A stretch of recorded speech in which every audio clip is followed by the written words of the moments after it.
Dans ce cas-là, on va commencer directement le cours et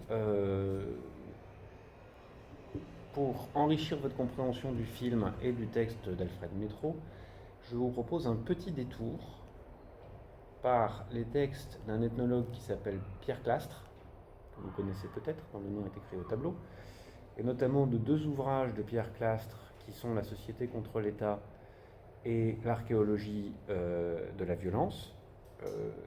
L'un date de 1974, le second est publié sous forme d'article en 1977 et sous forme de livre 20 ans plus tard. Et à l'intérieur du travail de Pierre Clastres, je voudrais notamment revenir sur l'intelligence qu'il produit de la chefferie, de l'organisation du pouvoir,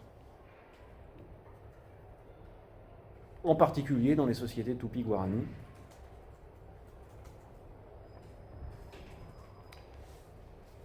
Parce que ce travail-là va beaucoup inspirer, enrichir la compréhension qu'on aura du texte et du film. Notamment pour comprendre ce que c'est qu'un chef. Alors, il est souvent caractérisé comme un ethnologue anarchiste. Il est exact qu'il est beaucoup lu et commenté par des anarchistes. Aucun problème avec ça. Il est assez probable aussi et vérifiable qu'il avait des convictions anarchistes qui ont influencé son travail. Toutefois, les hypothèses qu'il va proposer, que je me propose de partager avec vous, les angles qu'il va prendre, les précautions qu'il va prendre, et qui donnent une grande radicalité à son propos et une grande nouveauté, n'ont pas du tout besoin, pour être formulés, de participer d'un idéal anarchiste quelconque. Vous allez voir qu'en fait, il s'agit simplement d'une application rigoureuse des principes qu'on avait envisagés avec Marcel Mauss. En fait, c'est même des applications rigoureuses des préceptes de la méthode durkheimienne, de vraiment d'éradiquer toutes les prénotions de sa pratique. Et alors cette théorie la plus connue l'illustre très bien. Cette théorie la plus connue, ça consiste à dire les sociétés dites primitives, c'est-à-dire les sociétés sans État, c'est pas exclusivement comme ça qu'on définit les sociétés traditionnelles, mais c'est comme ça que le fait Pierre Clastres. Les sociétés sans État ne sont pas des sociétés qui n'ont pas encore d'État, ce ne sont pas des sociétés qui ne se sont pas encore dotées, qui n'ont pas assez évolué pour se doter un État. Rien ne m'est donné dans l'expérience qui me permette de préjuger d'un tel fait. Par exemple, une linéarité qui fasse que toute société évolue d'une société sans État vers une société avec État. Ce n'est pas ça qui est donné à mon expérience. Quand je regarde des sociétés sans État, tout se passe comme si les sociétés sans État étaient construites pour ne pas avoir d'État, dans le but d'éviter les maux causés par l'existence d'un État. En d'autres termes, on peut envisager les sociétés sans État comme des sociétés qui déploient un effort pour s'épargner un État. Ou encore, ce sont des sociétés qui atteignent les mêmes buts que les sociétés étatisées par d'autres moyens.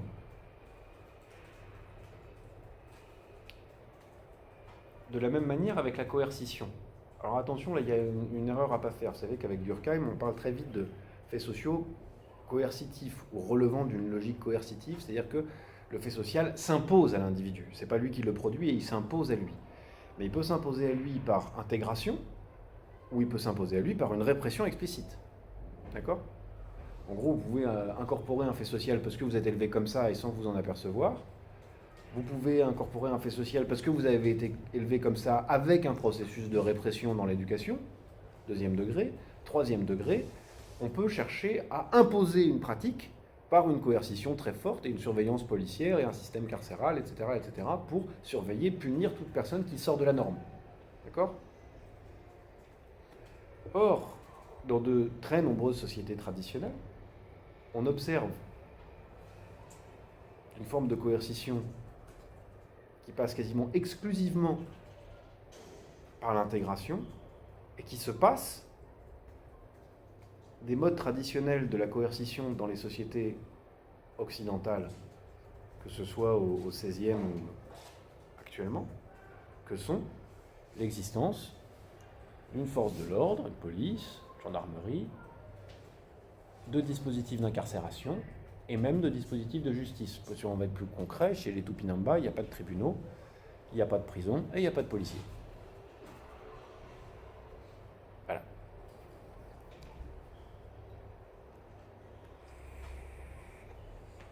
Si on adopte la perspective de Clastres, il s'agit de dire ce n'est pas parce qu'elles sont trop peu raffinées, trop peu évoluées, que ces sociétés n'ont ni police ni tribunaux. On pourrait dire d'ailleurs ni chefferie efficace, enfin on y viendra plus tard, ni État. C'est parce que elles l'ont choisi. Alors ce choix est plus ou moins conscient. Il s'agit de dire que ce sont des sociétés qui ont, consciemment ou inconsciemment, produit le choix d'atteindre les buts de régulation, les buts inhérents au maintien de l'ordre, et ce sont des sociétés très stables, à travers des dispositifs d'intégration beaucoup plus qu'à travers des dispositifs de répression. Des dispositifs, on pourrait dire plutôt que par la répression, explicitement coercitifs, comme le sont par exemple les dispositifs de détention, les dispositifs de force policière, les dispositifs de justice.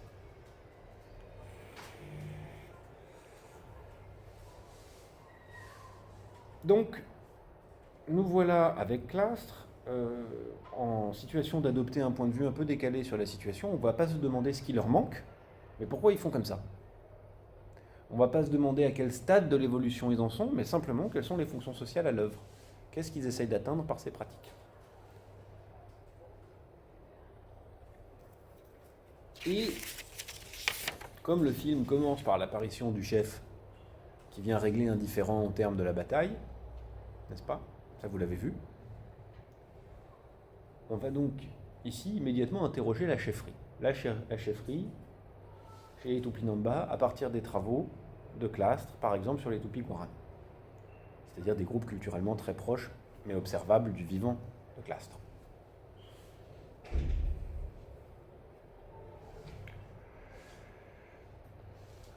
Alors, d'abord c'est un chef qui est désigné collectivement. Souvent c'est un fils de chef, mais enfin, ça peut ne pas être un fils de chef, et il est désigné collectivement, par consensus.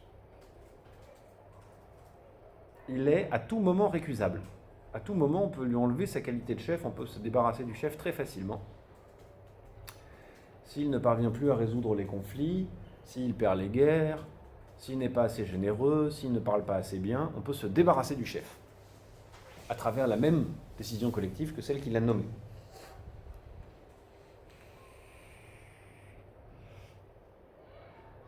On attend du chef essentiellement qu'il soit un bon maître de cérémonie. On verra tout à l'heure quelles sont ses qualités, mais l'essentiel du métier de chef, ça consiste à rythmer la vie collective, des paroles rituelles, des actes rituels. Donc c'est pour ça qu'il faut un bon parleur.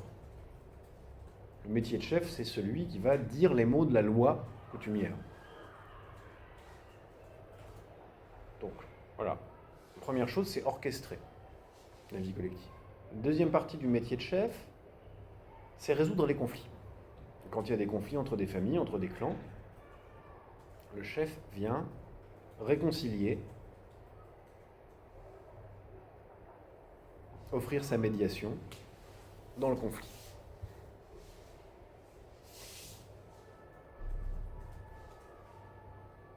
Donc, vous voyez, peut-être dans l'exercice de la guerre, le chef pourra donner des ordres un peu plus précis, mais en fait, la plupart du temps, le chef n'a aucune forme de légitimité à donner des ordres.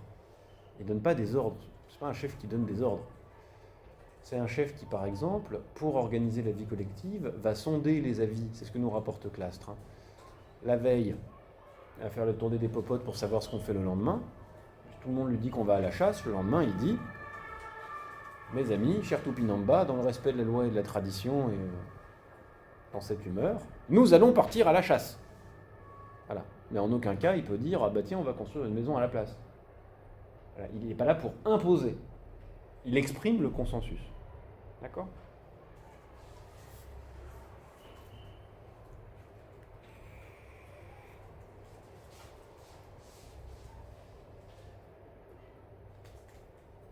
Alors,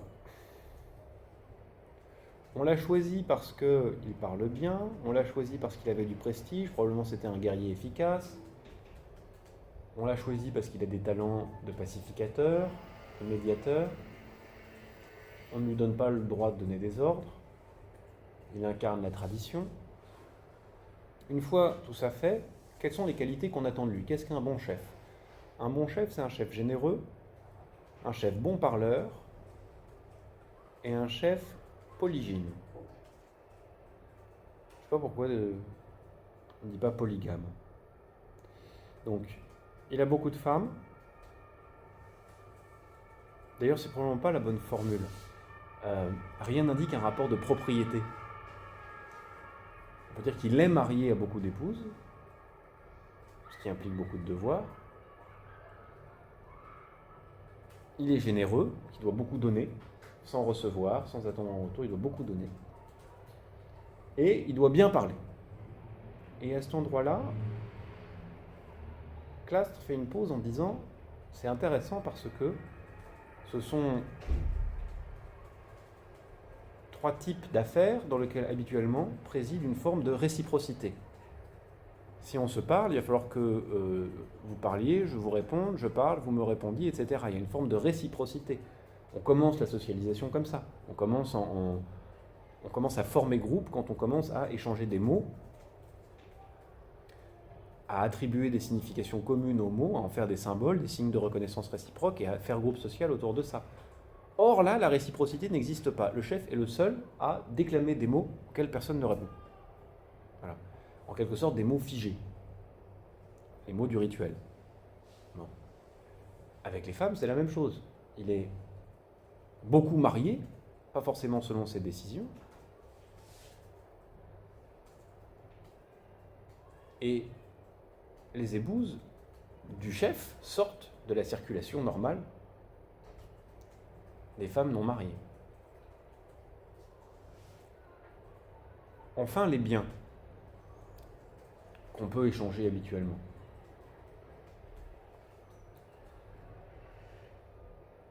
Une fois encore, il n'y a pas de réciprocité. Le chef donne, dans une pratique ruineuse de la chefferie.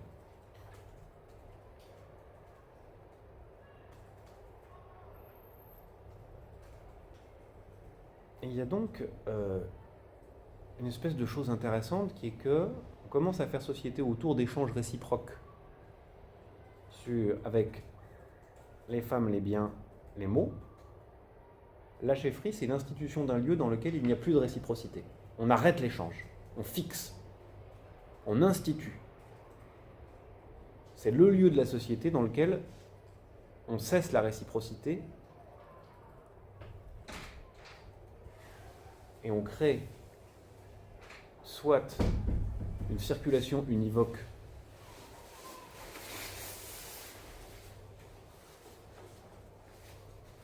soit une fixation de ce qui habituellement circule.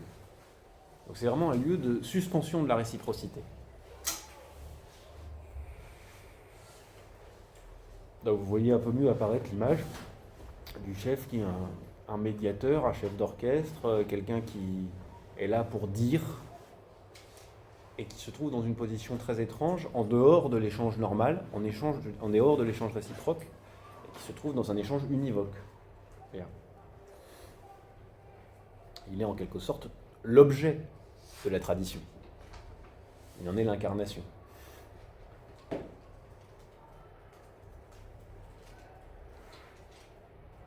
Alors simplement pour votre gouverne, c'est un type d'organisation de la chefferie qui est relativement commun dans les Amériques. Vous le retrouverez par exemple en Amérique du Nord, chez les Indiens des Plaines, en Huronie, en Iroquoisie, chez les Mandans, situation dans laquelle il existe un chef de paix qui a vaguement le pouvoir d'un tambour, de quelqu'un qui annonce les décisions en fait prises collectivement, qui n'a aucun pouvoir de coercition, qui ne peut pas donner d'ordre, avec un système qui, dans le fond, peut être extraordinairement efficace pour intégrer les individus à un groupe, parce que ça passe par beaucoup de délibérations, de discussions, de prises de décision collectives, et très inefficace en cas de guerre. Alors je peux vous en donner des exemples tout simples dans la société contemporaine. Imaginez que là, les élections présidentielles et législatives à venir, c'est une liste, soit Gilets jaunes, soit France Insoumise, qui passe. Et qui dit, voilà, on instaure la 6ème République, et dans la 6ème République, on fait passer les deux mesures vraiment Gilets jaunes, qui sont le RIC et la révocabilité. D'accord ? Voilà. Référendum d'initiative citoyenne et révocabilité des élus. À ce moment-là, on a une pratique du pouvoir qui change totalement.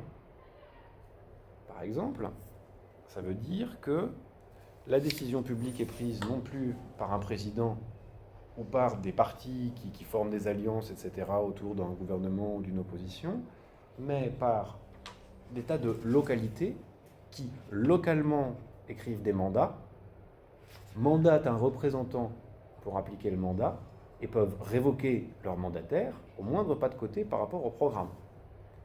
Ce qui veut dire qu'à chaque fois que l'élu ne se sent pas en situation d'appliquer immédiatement ce qui avait déjà été décidé, par exemple en cas de changement, en cas de besoin de changer quelque chose rapidement, il faut revenir dans la circonscription et dire, ben voilà, le mandat est plus adapté, rediscutons de ce que vous voulez que je porte comme décision. D'accord ? Alors, ça veut dire qu'il faut que la totalité de la circonscription, ou une bonne partie en tout cas, regarde en permanence ce qu'est en train de faire l'élu, et puis fasse un travail social de réécriture, en gros qu'on rediscute localement de toutes les mesures qui vont être prises. C'est un travail qui très probablement aura beaucoup d'efficacité d'un côté, et se révélerait très inefficace d'un autre côté. C'est très efficace par exemple pour produire de l'intégration. Ça fait qu'on passe beaucoup de temps à discuter, à se rencontrer, à faire des consultations, des assemblées, etc. Chacun est invité au travail citoyen, chacun se sent intégré, ça a cette vertu positive-là. En revanche, il y a un autre champ, et notamment le champ militaire, dans lequel c'est beaucoup plus difficile de faire l'union d'un coup. Parce qu'il faut à chaque fois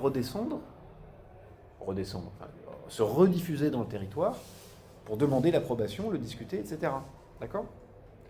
Donc là, vous voyez qu'on a des organisations politiques qui ont clairement fait un choix. La vocation du politique, c'est pas d'être un système social efficace, c'est d'abord d'être un système d'intégration efficace. Excusez-moi, c'est pas un système social efficace en tant que machine de guerre ou machine à produire de la richesse. C'est d'abord un système social efficace en ce sens qu'il produit un très haut niveau d'intégration. Bien.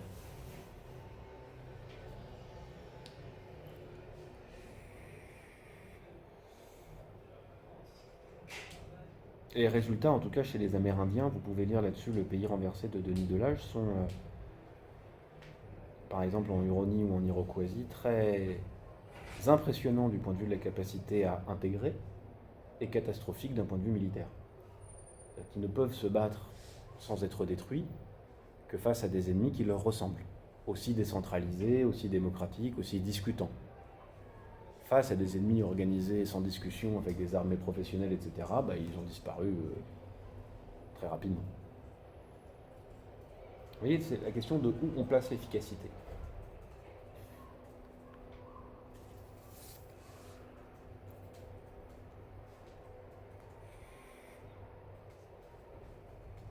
Bon. Alors, on a donc un chef nommé, récusable, bon parleur, généreux, polygyne, capable de faire la médiation, la bonne mise en orchestration de la vie traditionnelle dans la société, qui marque un point particulier de la société parce qu'il est le lieu où s'arrête la réciprocité des échanges.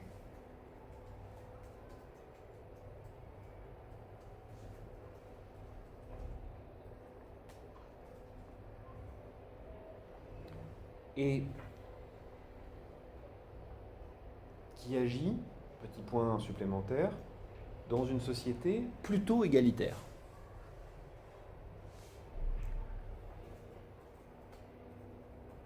une société qui ne produit pas par elle-même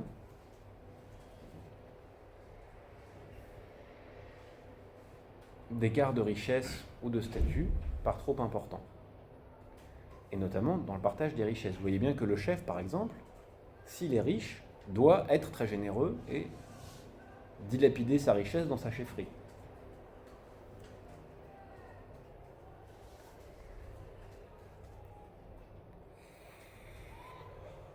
Par ailleurs, si le bien principal qui est échangé chez les Tupinamba, c'est du corps de captifs, vous voyez bien que d'abord à terme le corps est partagé avec tous et toutes, mais dès le départ en réalité,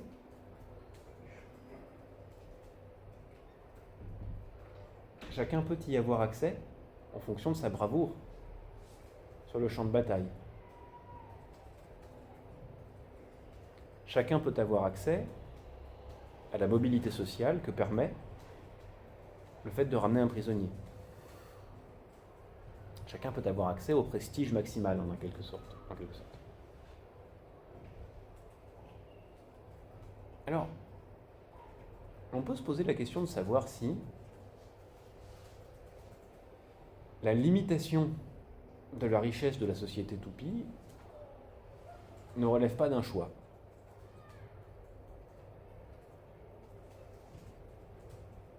Est-ce que la société ne s'est pas organisée pour ne pas devenir inégalitaire? Est-ce qu'elle ne s'est pas organisée pour limiter son activité de telle façon à ne pas devenir inégalitaire? Exemple très simple. Que fait une société coloniale traditionnelle quand elle tombe sur de la main-d'œuvre gratuite, par exemple des esclaves? Elle les fait travailler au maximum. Elle les fait travailler un maximum, elle exploite au maximum leur rentabilité. Voilà. Elle augmente son champ d'action en utilisant à fond le travail gratuit dont elle dispose. On a fait ça dès qu'on a fait des esclaves, aussi bien dans les sociétés assyriennes, dans les cités grecques qui avaient des colonies pour aller creuser dans les mines, dans les États européens de la colonisation, aussi bien au Portugal, en Espagne, en France, en Angleterre, aux États-Unis, partout on a fait ça, c'est utiliser le travail gratuit pour développer de nouveaux secteurs d'activité. Tant la colonisation elle-même n'était pas forcément très rentable, tant l'esclavage, lui, a été une source immense de richesse. Bon. Là, en fait, le fait de ramener des prisonniers, des captifs, c'est plutôt un coût qu'autre chose. Quand on ramène un prisonnier, on s'engage à le nourrir. Et on ne le fait pas travailler de manière exponentielle. Personne ne travaille de manière folle, d'ailleurs, dans ces groupes-là. On ne travaille pas autant qu'on pourrait travailler, on ne travaille pas à fond. On cherche plutôt à bien vivre, tout en considérant la situation dans laquelle on se trouve, c'est-à-dire une situation de vie, on peut vivre, comme une situation de grande prospérité.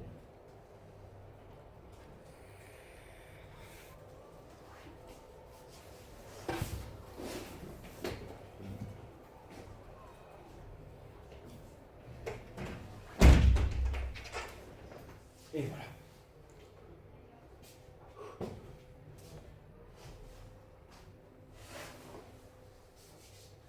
Alors, est-ce que c'est parce qu'il n'avait pas d'exemple de société développée économiquement? Ou est-ce que c'est un choix? Est-ce que c'est une absence de développement subie ou choisie? C'est un sujet intéressant, et la seconde hypothèse est beaucoup plus féconde en ce sens que, au lieu de simplement faire l'hypothèse d'un sous-développement, ça implique la motivation d'un choix. Pourquoi est-ce qu'on a décidé de ne pas augmenter son appareil productif? Pourquoi est-ce que ces sociétés-là ont décidé d'échapper en quelque sorte au matérialisme historique? Pourquoi est-ce que ces sociétés ont décidé de figer leur appareil productif de telle sorte qu'elles n'en soient pas les esclaves?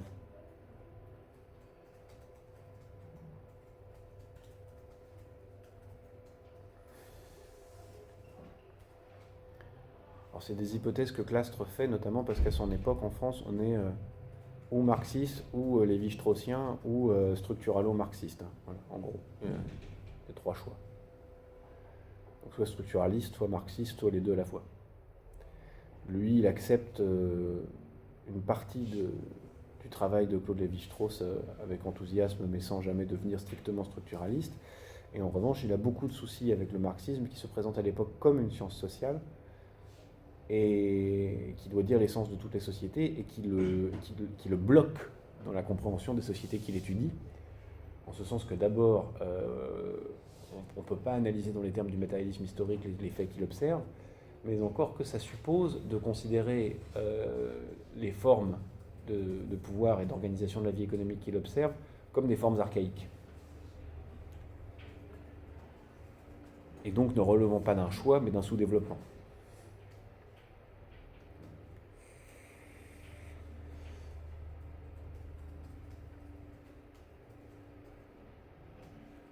Donc, Clastres se propose de faire l'hypothèse inverse, et si cette non-mise en exploitation du monde et des captifs relevait d'un choix.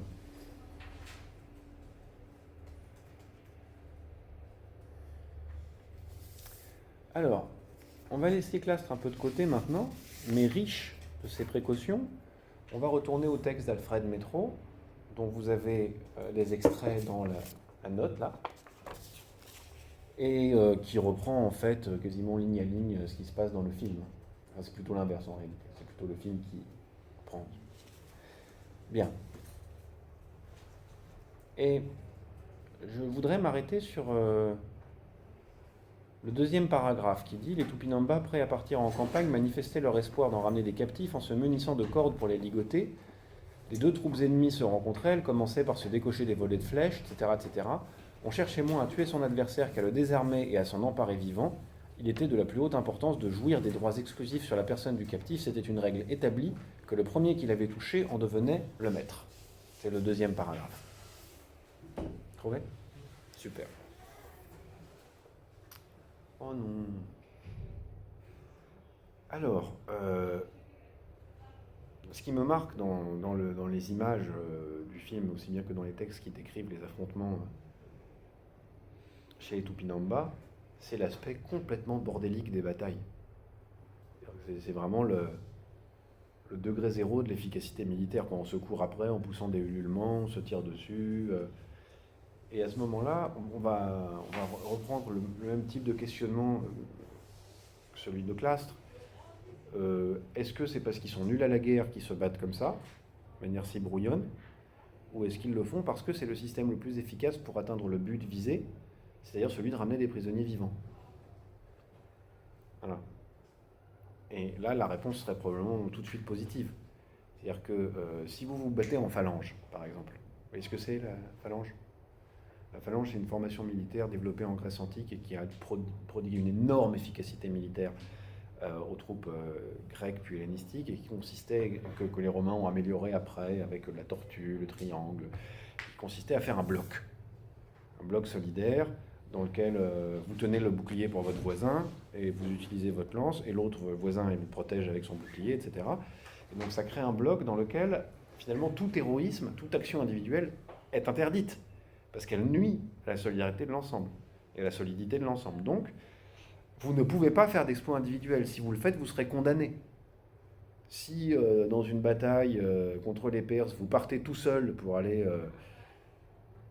quérir la gloire et chercher vengeance, et si vous vous livrez à la furie, quand bien même vous auriez un combat, une performance extraordinaire, on ne vous donnera pas de funérailles, et au contraire, on vous méprisera d'avoir quitté les rangs. Alors, dans un système pareil, on ne peut pas répondre du tout aux fonctions de la guerre chez les Tupinamba. On ne peut pas, par exemple, permettre une évolution sociale, une différenciation en fonction du résultat. Puisque tout le monde, dans la phalange, participe exactement de la même manière à la réussite ou à l'échec. C'est une totale économie de mort du côté des attaquants, et au contraire, on cherche en face à produire un maximum de dégâts. Et plus l'armement a évolué, plus les techniques de guerre ont évolué, plus on est allé par là. L'économie de mort chez soi, et au contraire, le fait de pouvoir pulvériser, tuer, massacrer. Quand on passe de la guerre 14-18 avec des boucheries de masse à Hiroshima et Nagasaki. Et c'est vraiment cette croissance-là, quoi. Chercher à faire le maximum de morts. Les Tupinamba, Nagasaki, ça les intéresse pas du tout, on peut plus rien manger. Ça va pas. Donc, à cet endroit-là, on voit que l'espèce de collaboration dans le désordre qu'on observe entre deux groupes, dans lequel d'ailleurs qu'il y ait défaite ou victoire, il peut y avoir des prisonniers dans les deux camps, répond à des impératifs sociaux. La guerre doit d'abord fournir des captifs vivants. Et donc la fonction de la bataille n'est pas d'exterminer l'autre ou de le mettre en déroute, la fonction de la bataille c'est de ramener des captifs vivants. Privilège accessible à tout Tupinamba en âge de combattre. Et qui lui permet d'intégrer pleinement l'âge adulte, la possibilité de se marier, le prestige, etc., etc.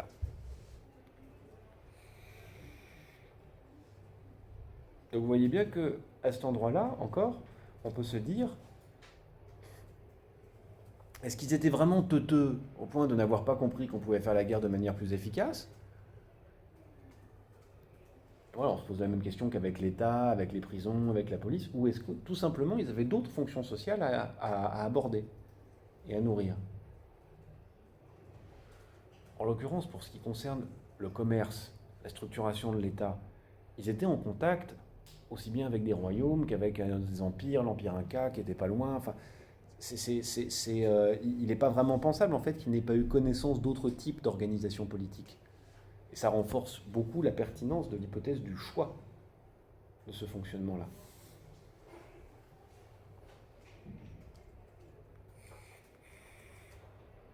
En tout cas, il y a là vraiment une invitation à questionner les critères en fonction desquels on juge de l'efficacité d'une action sociale. Dites-moi.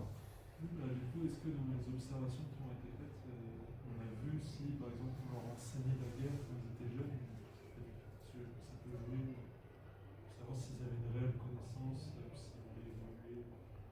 C'est presque mis en scène dans le film, où le chef Tupi emmène le Blandinet français prisonnier apprendre l'art des armes et s'entraîner au tir, et s'entraîner à l'arc, s'entraîner à l'embuscade. En revanche, si cette illustration est fidèle, dès lors, on n'a pas de spécialisation. Chacun est amené à devenir soldat à un moment donné, à participer à cette action-là, et ça ne requiert pas de spécialisation particulière. Alors, c'est assez amusant parce que s'il n'y a pas d'autre évolution possible dans la société que celle qui est permise par la guerre, alors on peut dire de la société Tupinamba que c'est une société guerrière. Et simultanément, elle a en un sens très peu investi dans la guerre. Elle a investi dans la guerre que dans l'hypothèse de conflits avec des groupes semblables, comparables, ayant une pratique comparable de la guerre,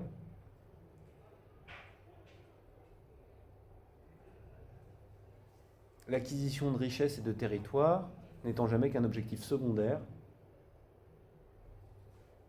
d'une pratique qui est surtout signifiante du point de vue de l'accomplissement de cycles de vengeance.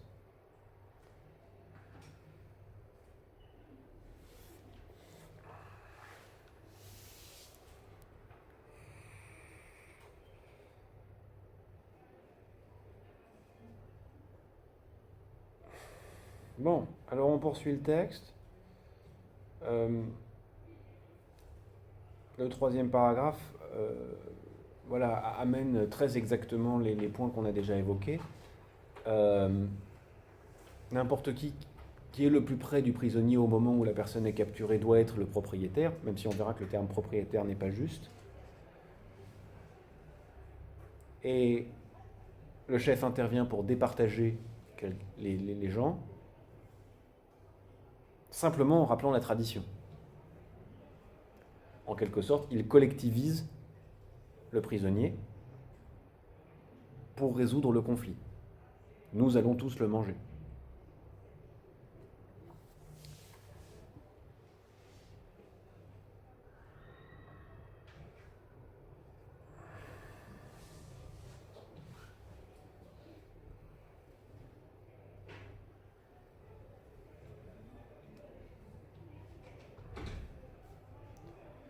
Alors, il y a ensuite des citations de Tupinamba ou des phrases rituelles qu'on demande aux prisonniers de formuler quand ils entrent dans le village sur le thème de je suis ta nourriture, je suis ton animal attaché, c'est moi votre repas, tu es mon repas, je vais te manger, etc. etc. Si j'en avais l'occasion ou qu'ils étaient encore là pour me répondre, j'aimerais bien aller voir des Tupinamba pour creuser vraiment cette notion d'ingestion, de nourriture, de statut que ça donne. Est-ce qu'il est infamant d'être de la nourriture? Je ne crois pas. Quelle est la limite entre être de la nourriture infamante et être de la nourriture bonne, ennoblissante en quelque sorte? Il y a un truc qui est intéressant, par exemple, si un prisonnier commet un crime, au moment de sa détention, on le tue et on le mange n'importe comment, hors rite. Et ça, c'est infamant. Mais être mangé dans le cadre du rite n'est pas infamant. En d'autres termes, être partagé dans le cycle de vengeance et avec les honneurs est quelque chose d'honorable et de souhaitable. Donc il y aurait vraiment quelque chose à approfondir de ce point de vue-là. C'est-à-dire comment est-ce que le fait de demeurer dans le groupe et dans le cycle de vengeance à travers une ingestion peut être quelque chose de gratifiant.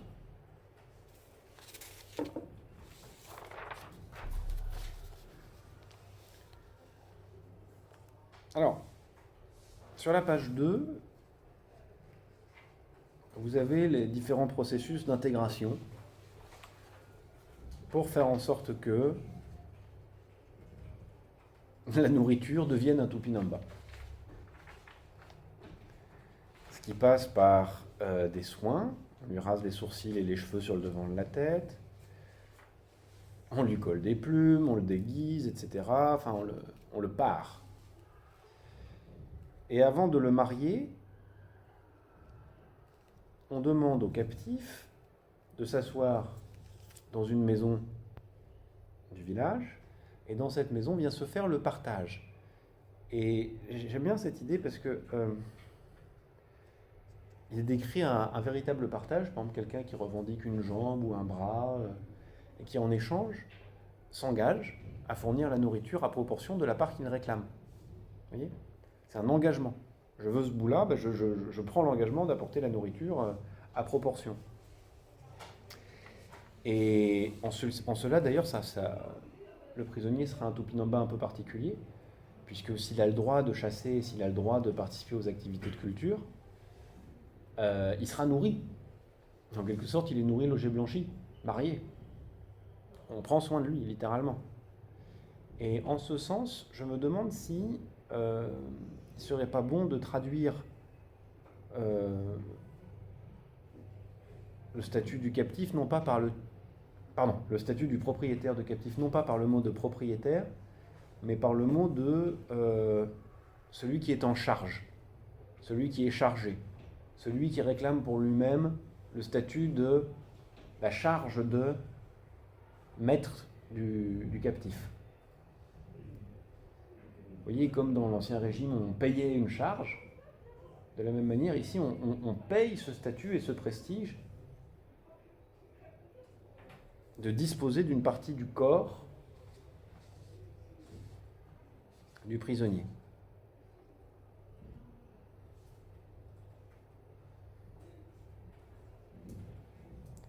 Là aussi, vous voyez, c'est intéressant parce que il n'y a pas d'assemblée. Bon, pour le dire autrement, partez en guerre, il y a un butin. Un modèle qui arrive dans toutes les sociétés où il y a des guerres, et notamment des guerres de prédation. Il y a un butin. Est-ce que c'est au chef de répartir le butin? Pas vraiment. Le chef va venir faire de la médiation dans la répartition du butin. Mais sans qu'il y ait d'assemblée des combattants, ou d'assemblée des hommes libres, ou d'assemblée de ceci et cela, il y a une négociation entre les jeunes hommes armés pour la répartition du butin. C'est donc un système qui, sans être à proprement parler démocratique, attribue les biens au terme d'une délibération auquel chacun peut participer. J'ai pas dit chacune, chacun.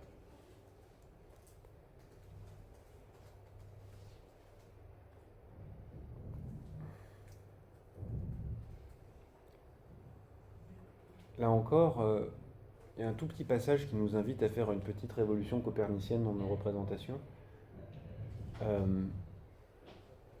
Il est de coutume de donner aux femmes dont les maris sont morts à la guerre, donc aux veuves de guerre, pour nouvel époux, des captifs. En d'autres termes, les veuves de guerre ne peuvent en réalité se remarier qu'avec des captifs. C'est-à-dire, pour le dire autrement, qu'une fois que la mort de leur mari aura été vengée. Alors, replacez ça dans les guerres 14-18. Il y a des femmes dont les maris sont morts, on prend des boches, des prisonniers de guerre, et on leur dit, bon, puisque c'est comme ça, vous n'avez qu'à marier les Françaises. Voilà. Vous voyez que c'est littéralement du domaine de l'impensable. Ce qui requalifie complètement la manière dont on doit comprendre dans leur rapport la notion d'ennemi et d'étranger. Et de mariage, par ailleurs.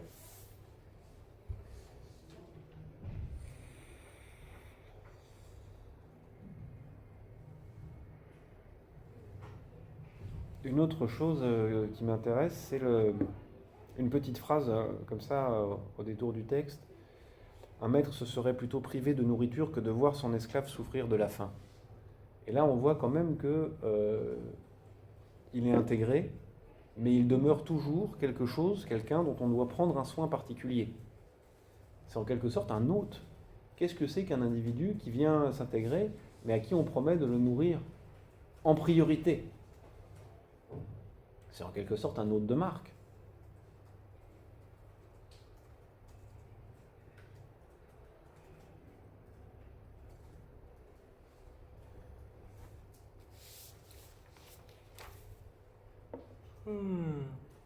Bon.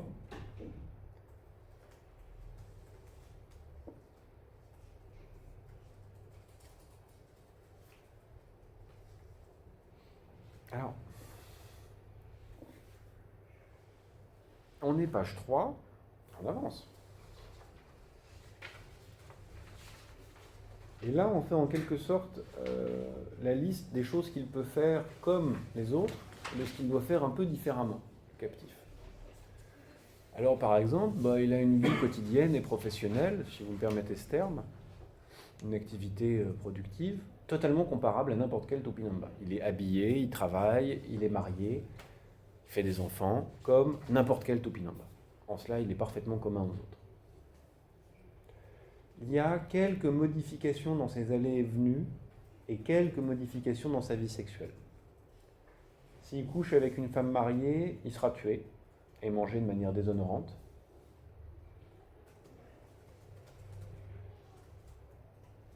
Et on peut réserver le même sort à la femme adultère. Mais enfin, s'il couche qu'avec sa femme et avec des femmes pas mariées, il n'y a aucun problème. Enfin, dans ses allées et venues, il y a une limitation dont j'arrive pas à tirer le sens, mais qui m'intrigue beaucoup.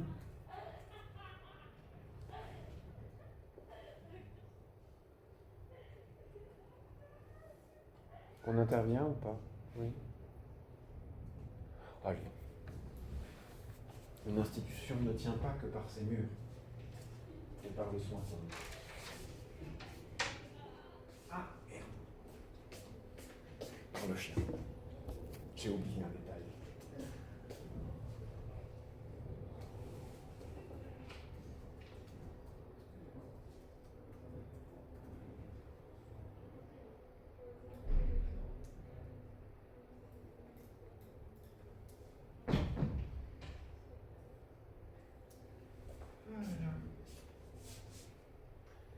Il faut une espèce d'atelier très joyeux. Ah là là.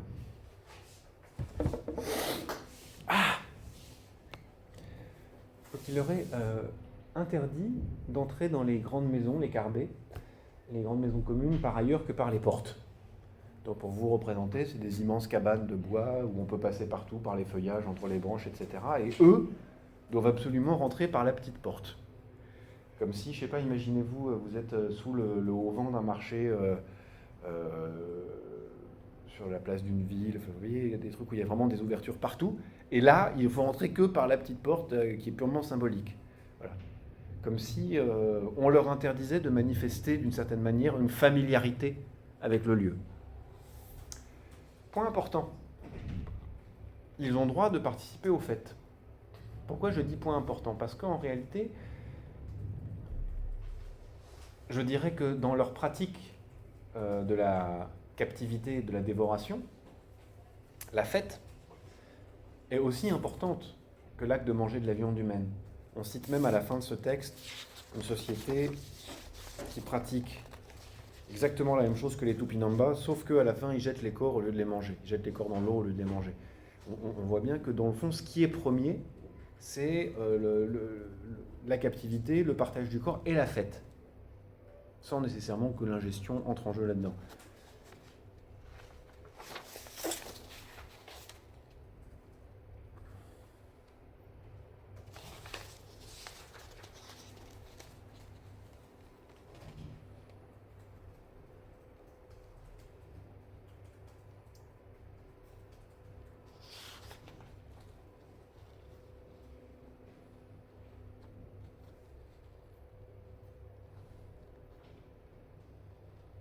C'est à la fin de la page 10.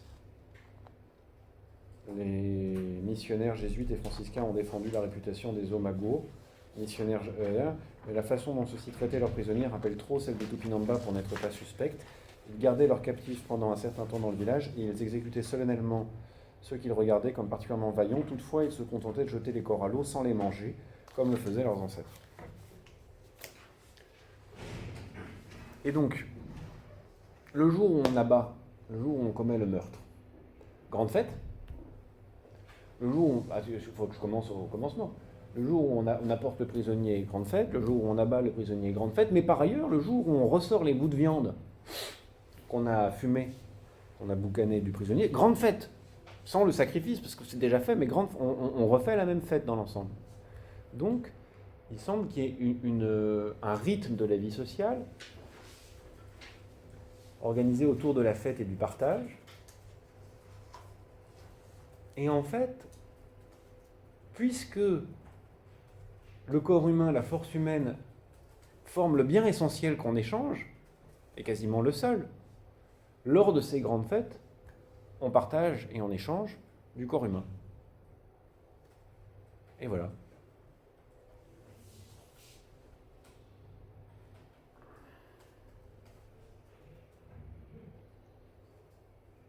Alors à la fin de cette page 3,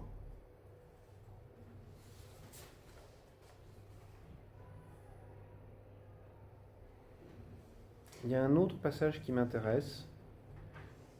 On rapporte les propos de Yves d'Évreux, qui cite les cas d'un esclave que ses maîtres venaient souvent visiter tant était grande l'affection qu'ils lui portaient. Il avait été capturé tout enfant, sa mère avait été mangée et le même sort lui était réservé. La certitude de sa mort prématurée n'altérait en rien l'amour qu'il ressentait pour ses parents adoptifs. Et là, pour nous, il y a une petite colline à franchir.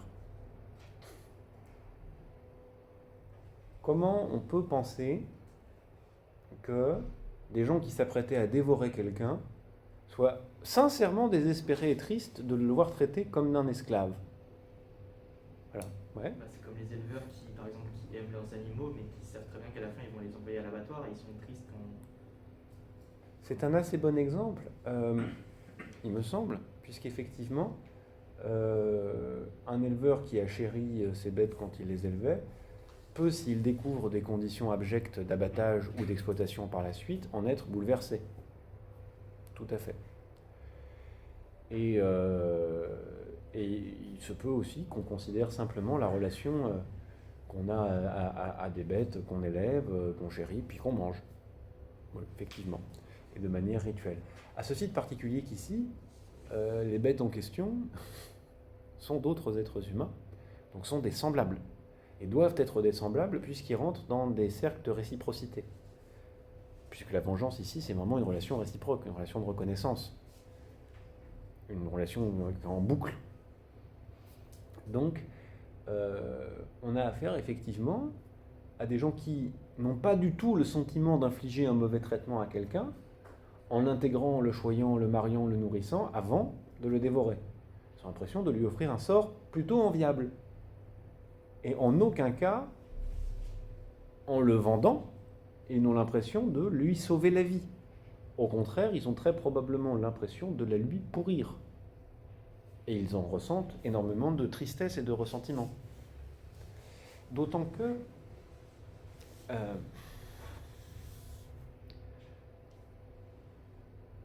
et c'est quelque chose qu'on a pu constater dans de nombreuses sociétés traditionnelles pratiquant un communisme primitif dans un premier temps, l'acte de vente n'est pas du tout quelque chose de naturel. Il est très difficile quand on ne l'a jamais fait.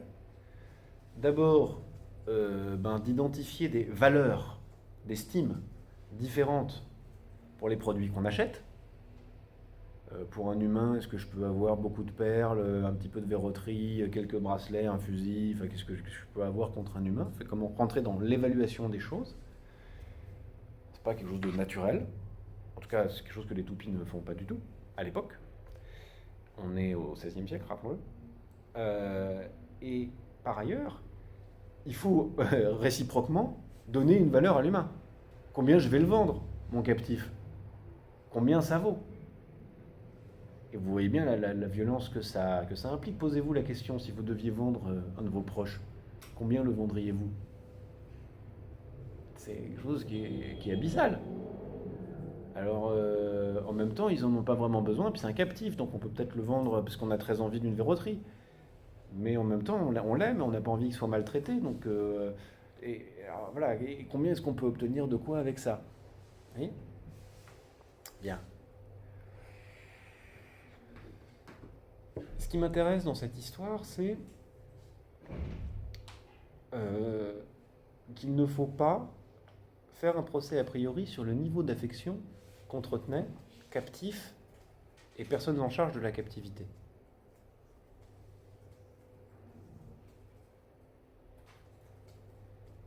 C'est une affection réelle et qui pourtant, on va demander encore un salto à nos intelligences, inclut la pleine conscience du fait que le meurtre est une mauvaise chose.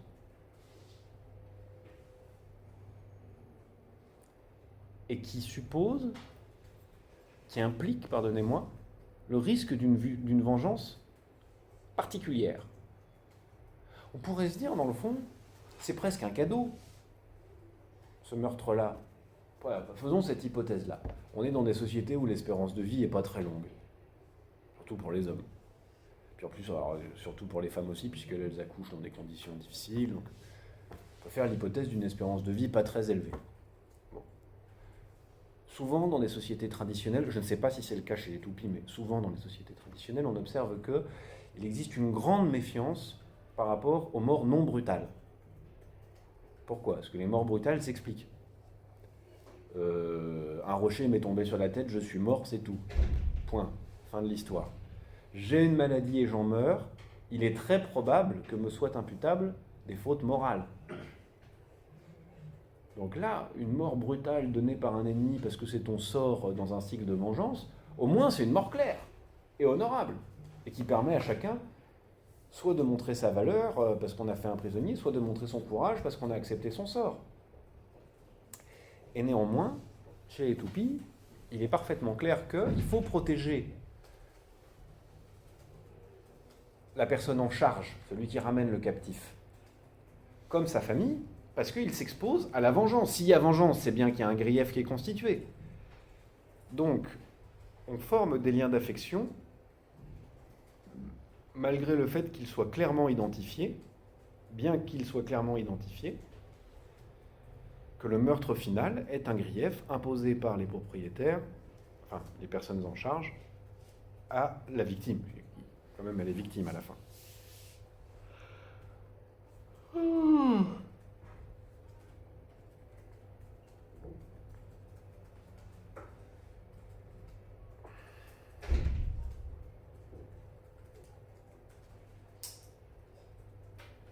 Alors c'est difficile de se mettre à leur place. On peut imaginer quelque chose comme... D'abord, il y a une part absente de l'énoncé qui réside dans les liens entre les ennemis. Est-ce qu'entre ennemis, on ne forme pas quand même une collectivité plus importante, dans le cadre de laquelle les choses sont bien à leur place? Bon. Et dans lequel il y a aussi des services rendus. En suivant la règle et en me laissant sacrifier, en suivant le rituel, en accompagnant le rituel, je rends service à la communauté, à celle-là, celle qui me sacrifie, en attendant que eux, une fois prisonniers, fassent la même chose et permettent à ma communauté de réaliser cette opération qui permet une évolution sociale, un partage, une fête, enfin, etc. Remplir cette part du rite. Bon, alors ça nous manque. Deuxièmement, il nous manque aussi la part d'honorabilité dans l'acceptation de ce type de mort-là. Et enfin, il nous manque la signification exacte de ce que signifie la vengeance du mort. Est-ce que c'est bien l'enfant qu'on a connu et chéri qui va venir se venger, ou est-ce qu'on doit toujours se méfier d'une âme qui, d'une certaine manière dépersonnifiée, va chercher le responsable de sa mort et venir se venger? Voilà. C'est pas évident. Quand vous repérez, parce que vous êtes en train d'interviewer des gens, qu'il y a un mot que vous ne comprenez pas, que vous n'arrivez pas à comprendre, vraiment, là vous commencez à vraiment faire de l'anthropologie. Là. Quand il y a une signification qui vous échappe, parce que tout votre appareil de compréhension n'est pas capable, il n'en dispose pas, vous êtes en train de comprendre du différent. Vous êtes en chemin. Et là, vous pouvez avoir deux situations qui se présentent. Soit on arrive à vous l'expliquer, vous finissez par comprendre, et à ce moment-là, vous êtes capable de le transcrire et de le traduire et d'être compris par d'autres et de faire comprendre à d'autres que vous ce que vous avez compris, soit vous n'y arrivez pas. Et vous écrivez très honnêtement, voilà, il y a ce domaine-là où il y a une part du sens qui m'échappe, il semblerait qu'il y ait tel et tel et tel des ingrédients, mais moi, j'arrive pas à en faire la synthèse. Voilà. La vraie marque de quand vous commencez à rentrer dans un terrain d'anthropologie intéressant, c'est quand vous observez qu'il y a des points aveugles dans les significations qui sont échangées. Voilà. Là, vous êtes en train d'attraper quelque chose, vous n'êtes pas en train de plaquer vos idées sur ce que vous lisez.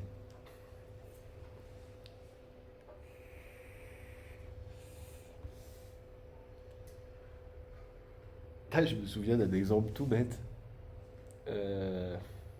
En Égypte. Alors,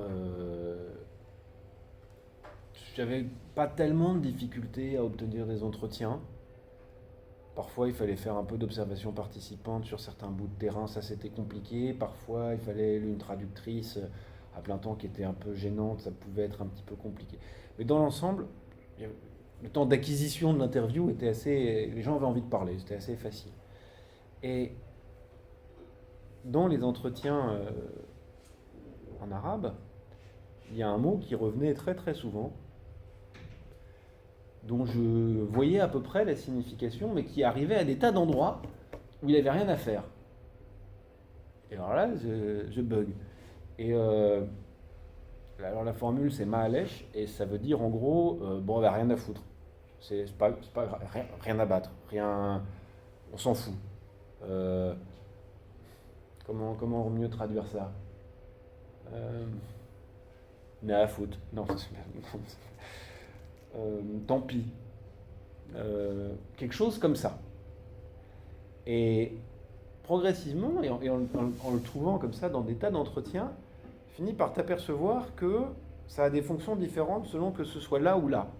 Par exemple, souvent, c'est juste avant qu'on te dise pas un truc. Voilà.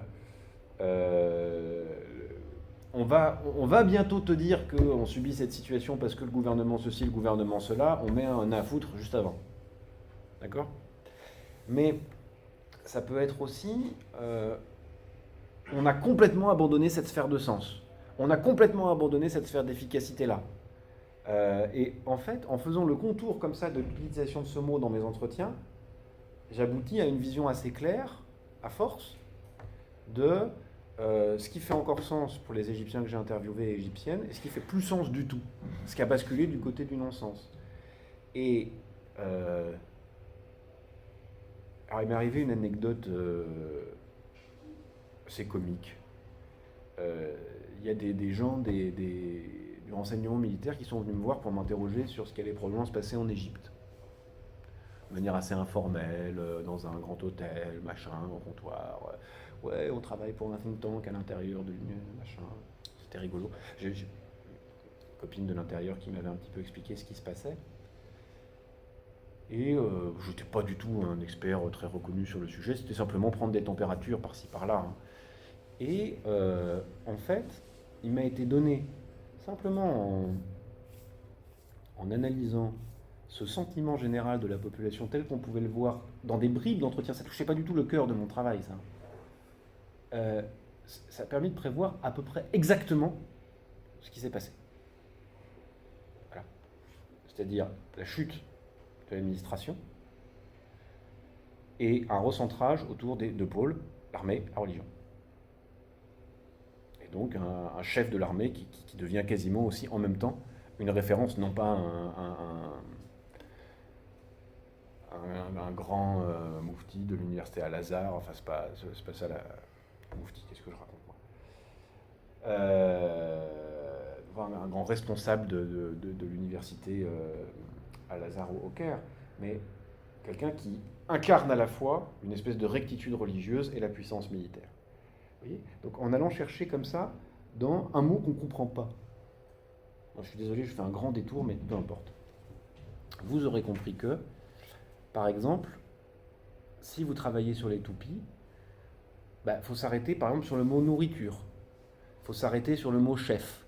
Il faut s'arrêter sur le mot propriétaire, qui n'a pas vraiment de sens.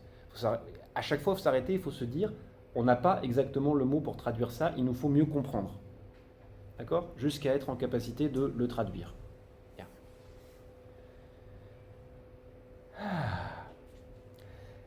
Alors, le signifiant manquant ici, c'est le niveau d'intégration et d'affection qui caractérise le captif. Ou là, en l'occurrence, dans l'exemple donné par Yves d'Evreux, les enfants du captif. Voilà. On n'a pas de mots pour décrire ça. Un amour tel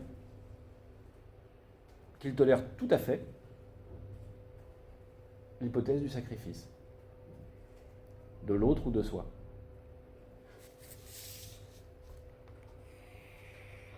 Parce qu'il ne s'agit pas de dire j'ai élevé mes enfants, je les aime, mais au nom de l'amour que j'ai pour eux, je veux qu'ils partent à la guerre pour défendre la Sainte Patrie.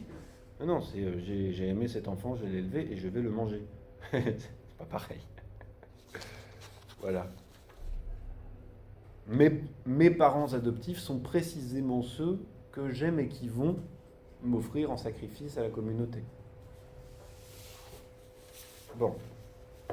Alors, la suite du texte est assez facile à résumer.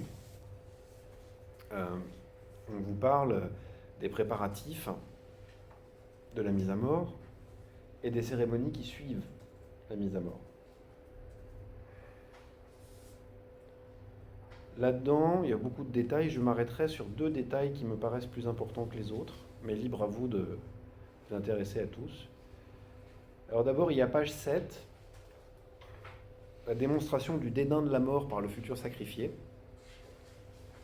qui rejoint pas mal le conte que Betty Minlin nous a rapporté dans Fricassé de Marie, où il dit « Nos amis, les Margagéas, donc le groupe d'origine du sacrifié, sont gens de bien, forts et puissants en guerre, ils ont pris et mangé plusieurs de vos parents, nos ennemis, et de ceux qui me tiennent pour me faire mourir, mais ils vengeront bientôt ma mort, et vous mangeront quand il leur plaira, et vos enfants aussi. Quant à moi, j'ai tué et mangé plusieurs amis de ce malin Aignan, qui est le nom du propriétaire, qui me tient prisonnier. Je suis fort, je suis puissant, c'est moi qui ai mis en route plusieurs fois vous autres couards, qui n'entendez rien à faire la guerre. » Voilà.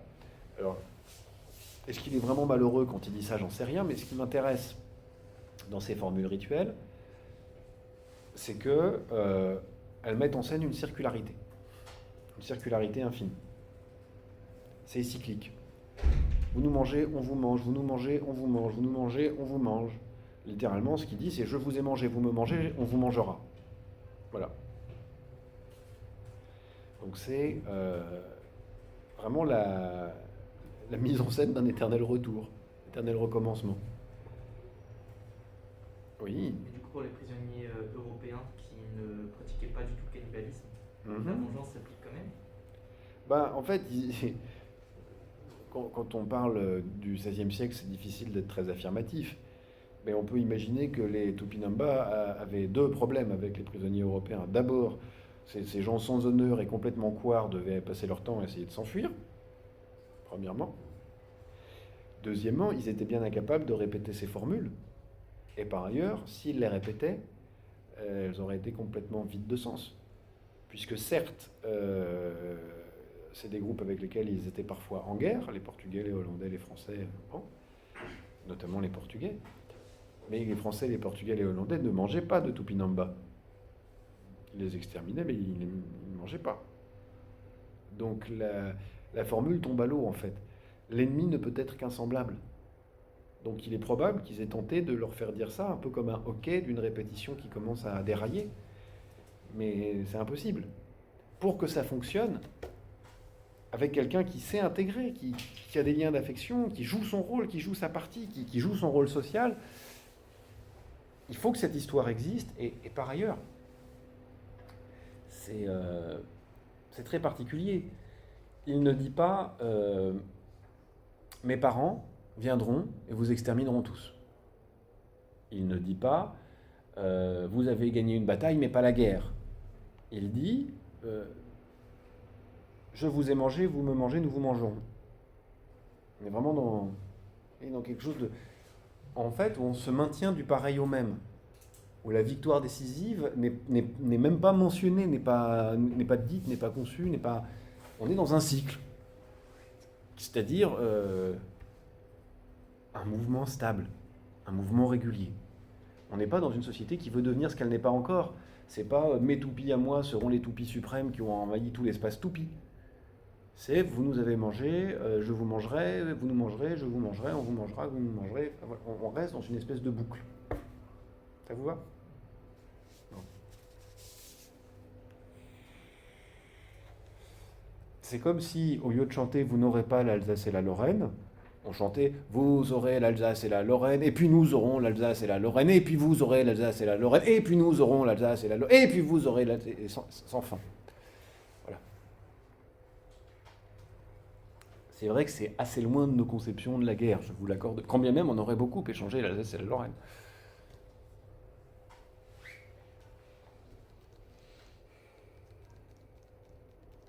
Vous connaissez cette chanson? Non. Ah. Zut. Et je comprends le principe.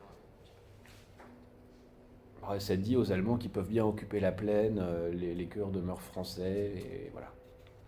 Et même s'ils donnent des fusils aux Alsaciens et aux Lorrains, ces derniers retourneront leurs fusils contre les Allemands, et alors bon. Voilà.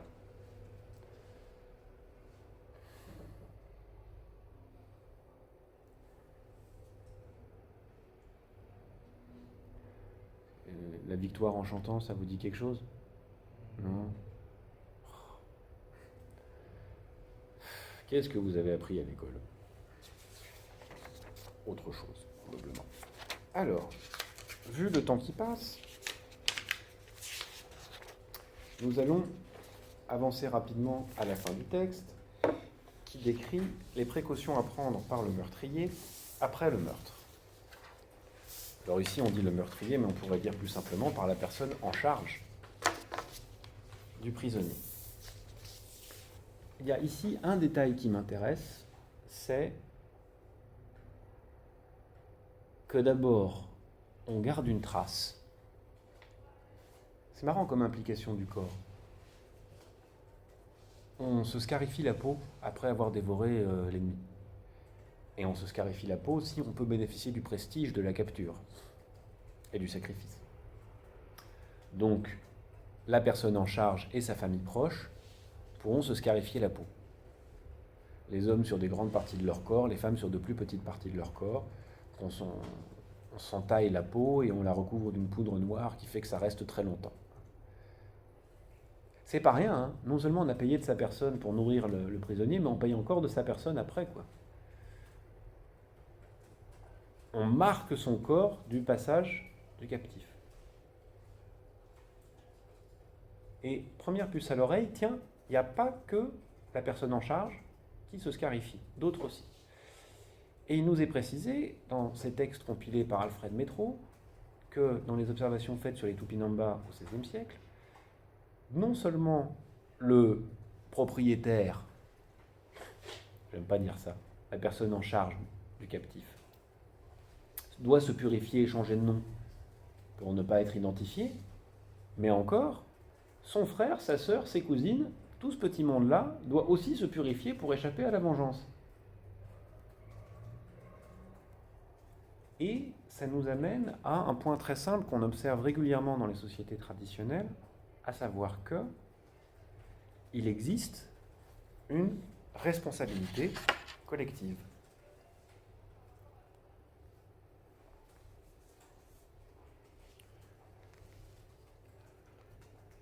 Et en fait, dans ce cas présent, il existe plusieurs responsabilités collectives. Il existe une responsabilité collective de tribu à tribu, et il existe une responsabilité collective de famille à mort, à âme. C'est la tribu tout entière qui se vengera contre n'importe quel individu de la tribu, à travers une responsabilité collective intertribale. Et le mort se vengera, lui, sur n'importe qui de la famille ayant participé de près ou de loin à son intégration.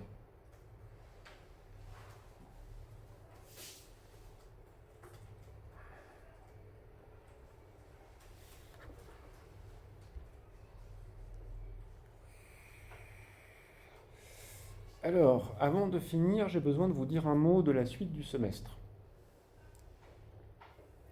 Il nous reste 2 cours qui vont se passer de la manière suivante. Le cours prochain, on fera un grand récapitulatif de tout ce qu'on a vu. Et le cours d'après, on fera des exercices d'examen. On fera des examens blancs. On en fera 5. Je vous proposerai des sujets et on y répondra ensemble. Vous pourrez avoir sous les yeux vos notes du cours de récap juste avant, comme ça vous aidera. D'accord ? Maintenant, cette mise en perspective faite, est-ce que vous avez des questions ou des souhaits ? Questions par rapport au Tupinamba s'il y a des choses à approfondir, des souhaits par rapport aux révisions que je vous proposerai la semaine prochaine.